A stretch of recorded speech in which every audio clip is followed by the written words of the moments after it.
Good morning, Teacher Robert. Good morning, classmates. This is our report. Friction, reported by Thea, Kurt, Jeremy, and Zach.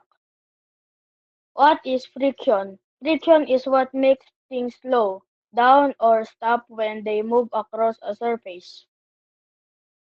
Causes of friction. Rough surface roughness.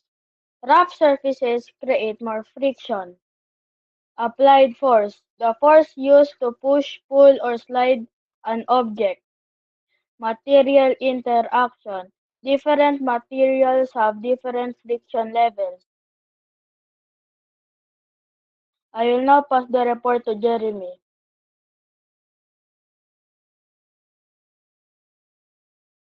Types of friction. Static friction.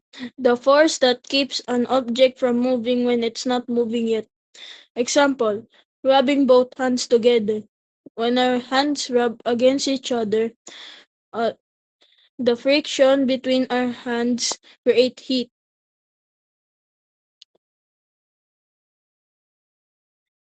Kinetic friction.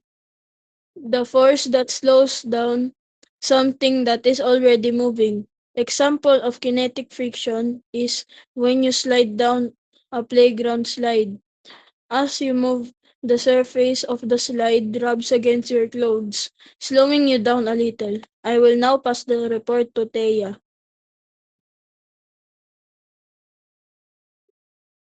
Kinetic friction can be sliding, rolling, or air friction. Sliding friction is the force that slows down an object that is sliding over a surface. Rolling friction is the force that slows down an object that is rolling over a surface. Air friction is a type of friction that slows things down as they move through the air. These are the examples of sliding friction, air friction, and rolling friction. I will now pass the report. Increasing and decreasing friction. Friction might be increased by increasing the roughness of the surface. Friction may be decreased by making the surface smooth. Pebbles are placed on roads and pavement to increase the friction between the tire and the road. Lubricant to help friction, to reduce friction. Helpful friction. However, have you ever considered that friction could be helpful in certain circumstances?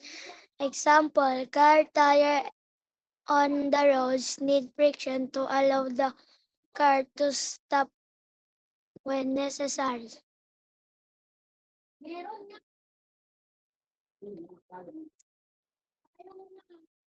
Number one, this is this type of friction is present between the legs of the table and the surface of the ground.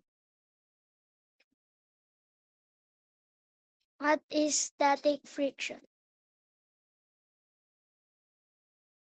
Number three, what is kinetic friction?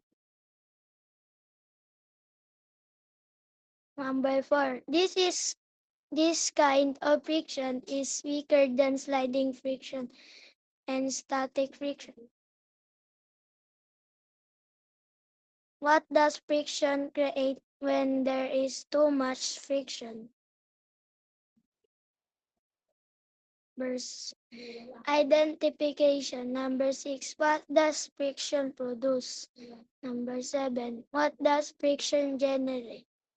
Number eight, it is the type of friction that slows down a moving object.